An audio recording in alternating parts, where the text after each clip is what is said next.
Φίλες και φίλοι του Happy Gardener, καλώς ήρθατε σε ένα ακόμη βίντεο.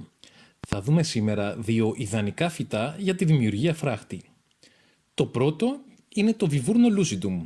Αποτελεί μία από τις καλύτερες επιλογές για τη δημιουργία ψηλού και πυκνού φράχτη, χάρη στη γρήγορη ανάπτυξή του και το εντυπωσιακό καταπράσινο φύλλωμά του. Έχει ιδιαίτερα ταχεία ανάπτυξη, φτάνοντας γρήγορα σε ύψος στα 3 έως 5 μέτρα. Τα φύλλα του είναι δερματώδη και πολύ γυαλιστερά που αντανακλούν το φως, δίνοντας μια φωτεινή αίσθηση στον κήπο. Δημιουργεί συμπαγή φιλοσιά από το επίπεδο του εδάφους, εξασφαλίζοντας πλήρη ιδιωτικότητα. Την Άνοιξη, συνήθως το Μάιο, παράγει μικρά λευκά αρωματικά άνθη σε ομπρελοειδείς ταξιανθείες. Ευδοκιμεί εξίσου καλά σε ηλιόλουστες και ημισχυερές θέσεις. Αν θέλετε να έχετε έναν πυκνό φράχτη, η προτινόμενη απόσταση φύτευσης είναι περίπου 80 εκατοστά έως 1 μέτρο μεταξύ των φυτών.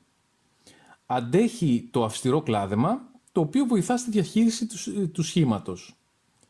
Η ιδανική εποχή κλαδέματος είναι η Άνοιξη ή ο Σεπτέμβρης.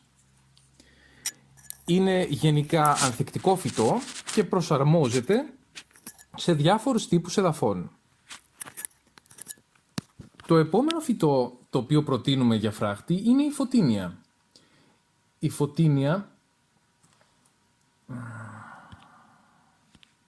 Η φωτίνια είναι ένας από τους πιο δημοφιλείς αϊθαλείς θάμνους για τη δημιουργία φράχτη. Ξεχωρίζει για τα νερά της φύλλα που την Άνοιξη έχουν έντονο κόκκινο χρώμα, το οποίο με τον καιρό γίνεται βαθύ πράσινο. Μπορεί να φτάσει γρήγορα σε ύψος 3-4 μέτρων, προσφέροντας άμεση κάλυψη και ιδιωτικότητα. Δημιουργεί έναν συμπαγή τοίχο που προστατεύει από τα αδιάκριτα βλέμματα και τον άνεμο. Είναι ανθεκτικό φυτό που προσαρμόζεται εύκολα σε διάφορες συνθήκες, ενώ προσφέρει και πολύ όμορφη ανθοφορία με μικρά λευκά άνθη την Άνοιξη. Για να σχηματιστεί ένας πυκνός φράχτης, φυτέψτε τα φυτά σε απόσταση 80 έως 1 μέτρου μεταξύ τους.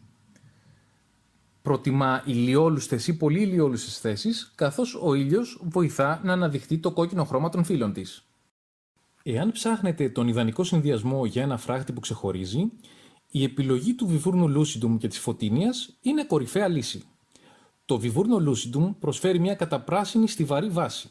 Με τα μεγάλα εξαιρετικά γυαλιστερά του φύλλα, δημιουργεί έναν πυκνό τοίχο που αντανακλά το φως και εξασφαλίζει απόλυτη ιδιωτικότητα χάρη στη γρήγορη ανάπτυξή του. Από την άλλη, η φωτίνια έρχεται να προσθέσει χρώμα και ένταση. Η εντυπωσιακή αντίθεση ανάμεσα στο βαθυσπράσινο χρώμα των ώριμων φύλλων και το λαμπερό κόκκινο των νέων βλαστών την Άνοιξη δίνει μια μοναδική ζωντάνια στον κήπο σας. Γιατί να τα επιλέξετε? Ο συνδυασμός του καθρέφτη του Viburnum με τις κόκκινες πινελιές της φωτίνιας δημιουργεί ένα εντυπωσιακό οπτικό αποτέλεσμα. Και τα δύο είδη είναι αϊθαλοί, αντέχουν στο κρύο και προσαρμόζονται εύκολα σε διαφορετικά εδάφη. Δημιουργούν έναν συμπαγή φράχτη που λειτουργεί ως φυσικό εμπόδιο στο θόρυβο και τη σκόνη. Καλή επιτυχία!